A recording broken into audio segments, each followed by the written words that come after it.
For this heat retrieval method, you will need the following materials: Trilogy or Declear. While both have the same functionality, Trilogy EDTA is preferred for most heat retrievable antibodies since EDTA is a stronger unmasking reagent. An electric pressure cooker. While stovetop pressure cookers and microwave pressure cookers may accomplish similar results, for the greatest consistency and the best lab compatibility, an electric pressure cooker is always recommended.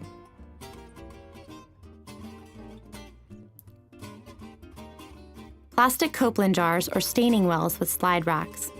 These are meant to hold the slides and the retrieval solution during the heating process. Additional materials include forceps for grasping hot items, deionized water, TBS wash buffer, protective gloves for handling of hot items, and protective eye or face wear.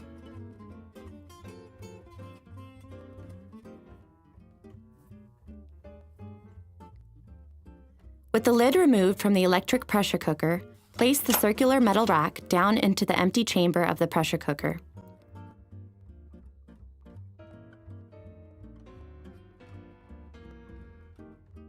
This is to ensure that the container holding the slides is not in direct contact with the part of the chamber touching the heating element.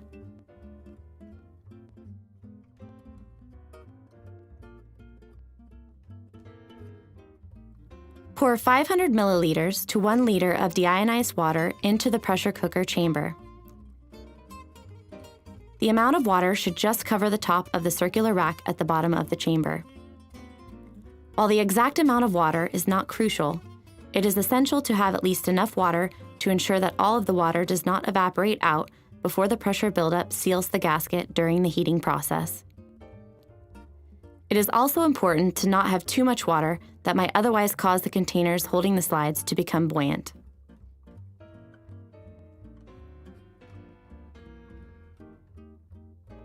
Place slides into slide racks and insert into tissue wells. Smaller numbers of slides may be placed directly into plastic Copeland jars as well. Because Trilogy and Declear can serve both as standard epitope retrieval solutions and as 3-in-1 solutions for deparaffinization, rehydration, and unmasking, the slides that you put into the containers may either be paraffinized slides or deparaffinized slides.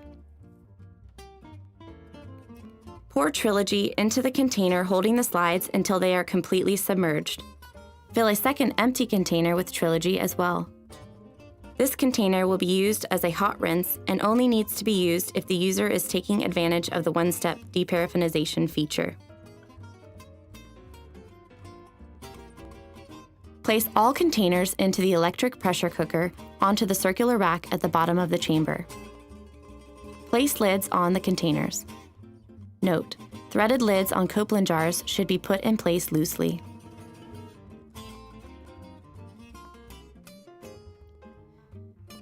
Secure the lid of the electric pressure cooker by rotating the lid until the latch clicks so the lid is locked into place.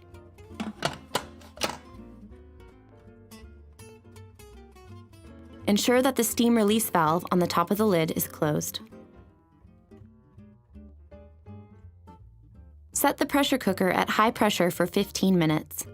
To do this on the Cellmark electric pressure cooker, press the menu button twice so that the light above the high pressure label is lit.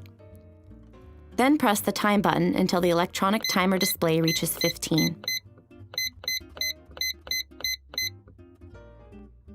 Press start.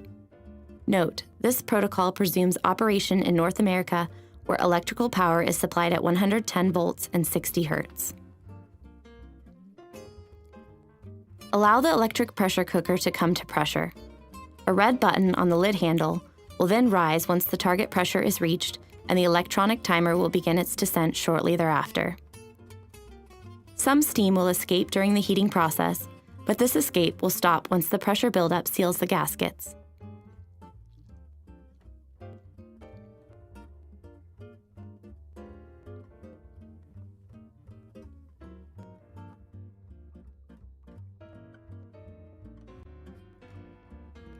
Once the timer reaches 0, the pressure cooker will beep and switch to the keep warm mode.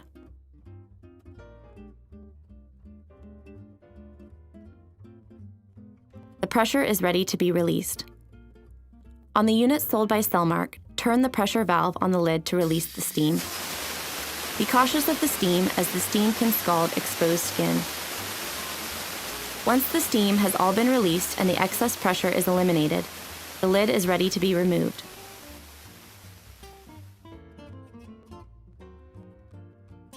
Note, the red button on the lid handle will have descended at this point. The use of gloves and face protection is highly recommended, as the environment inside the pressure cooker chamber is still very hot.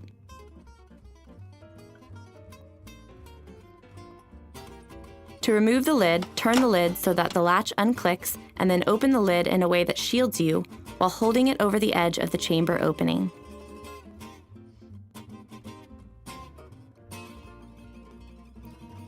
If the slides were deparaffinized before the heating process, then the slides may be removed, rinsed off, and the staining procedure continued.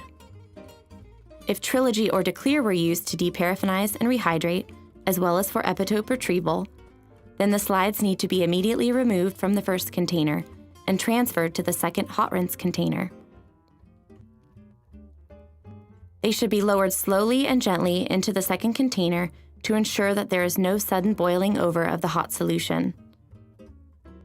If the slides are left in the first container too long, they could have suspended paraffin deposited on them as the solution cools. These slides should remain in the hot rinse for 5 minutes and then should be promptly removed.